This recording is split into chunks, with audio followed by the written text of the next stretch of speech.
c'est bon. Donc voici un bécher qui contient une solution d'acide chlorhydrique et dont le pH est d'environ 1. Arrêtez.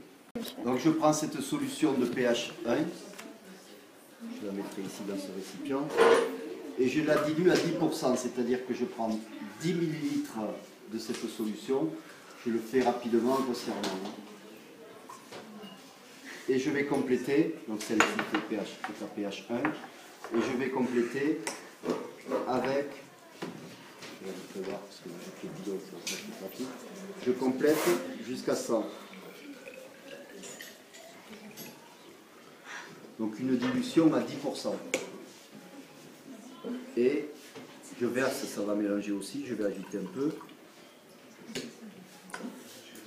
Donc voici une solution qui a été diluée à 10%. Je mesure son pH.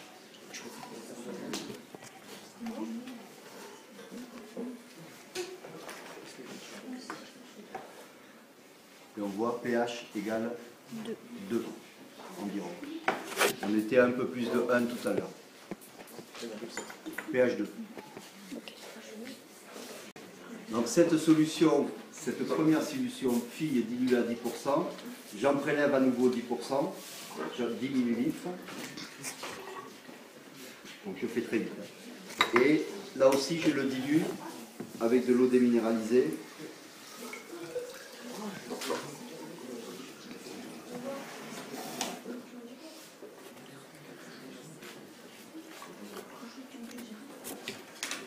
Je mesure à nouveau le pH.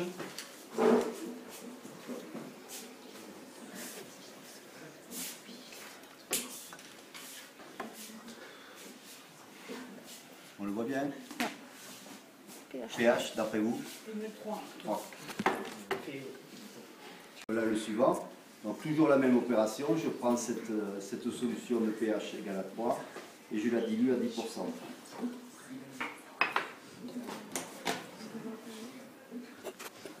Heureusement que j'ai acheté un bidon de 3 litres.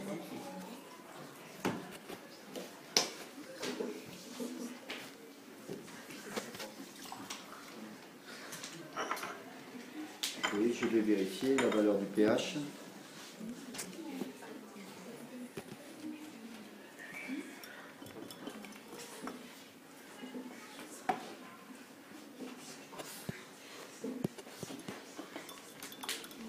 Ça doit descendre normalement.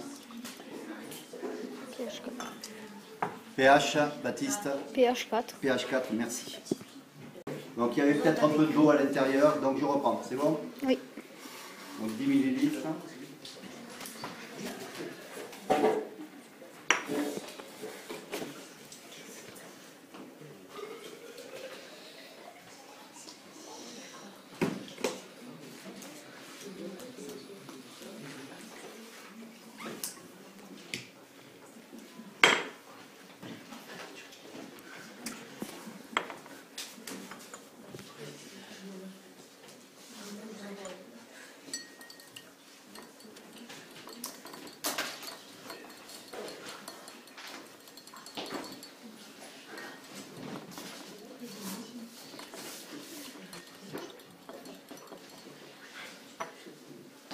On va le laisser se stabiliser.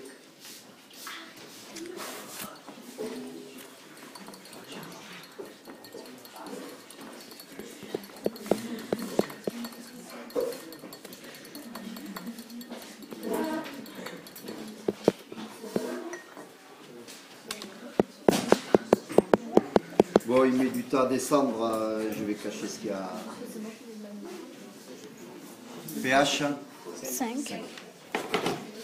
Pour filmer les éléments. Je vais continuer à diluer, faire une autre dilution de 10%, puis une autre, puis une autre. On constate que le pH augmente de 1 en 1. Est-ce qu'on peut prévoir qu'à la prochaine dilution ça va être 6? Oui. Puis après 7? Oui. Puis après 8? Non, ça ne va pas être 8, parce que ça deviendra basique. Pourquoi ça ne peut pas être 8? Allez, tu vas le filmer. Parce qu'au-dessus de 7, ça devient basique. Je suis d'accord. Au-dessus d'un pH égal à 7, ça veut dire que la solution est basique. Donc ça signifierait, si c'était le cas, que si on continue à diluer un acide, ça revient à avoir une base, une solution basique qui va devenir de plus en plus basique, parce que ça va passer à 8, à 9, à 10, ça va monter jusqu'à 14. Donc là, ce que l'on vient d'observer avec l'acide chlorhydrique, ces dilutions successives, on constate que le pH augmente, mais il ne pourra pas augmenter à plus de 7. Voici maintenant une solution basique, une solution d'hydroxyde de sodium, de soude, dont le pH est égal à 13. Et là aussi, je vais diluer la solution. Donc, je continue à filmer. J'en prélève 10 ml. Ah, j'en ai promis.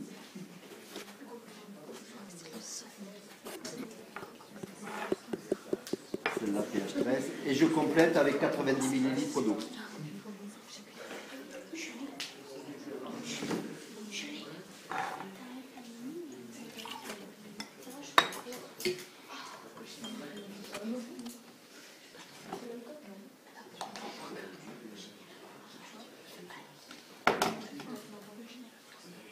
On contrôle le pH.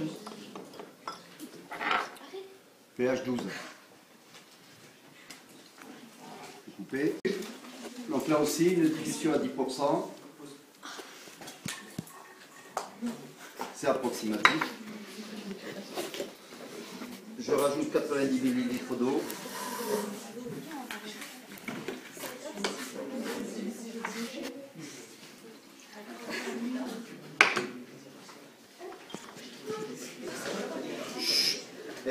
S'il vous plaît.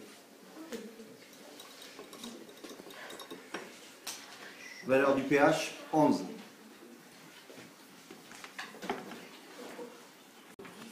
Je continue. Je reprends cette solution de pH 11. J'en prélève 10 ml. Je dilue à 10%.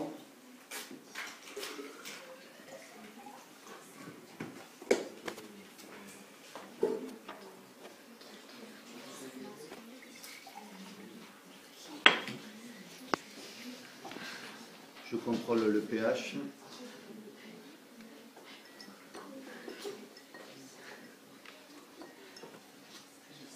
pH 10. J'arrête. La solution qui pour l'instant est à pH 10. Si je la dilue encore une autre fois à 10%, puis une autre fois, c'est-à-dire elle sera à 1%, le pH va continuer à descendre. Est-ce qu'il va descendre de manière continue et sans fin? Forcément, il y a un moment où on va arriver à la valeur 7, c'est-à-dire qu'on aura une solution neutre, et là, le pH ne continuera pas à diminuer. Donc en résumé, l'effet d'une dilution sur une solution acide, c'est d'augmenter son pH, sans dépasser la valeur de 7. Pour une solution basique, c'est de faire diminuer le pH jusqu'à la valeur de 7. On peut résumer ça en disant que l'effet d'une dilution, c'est de faire évoluer le pH vers la neutralité, vers le pH 7. Le pH d'une solution acide va augmenter jusqu'à 7. Le pH d'une solution basique va diminuer jusqu'à 7. Voilà l'effet d'une dilution. C'est bon ?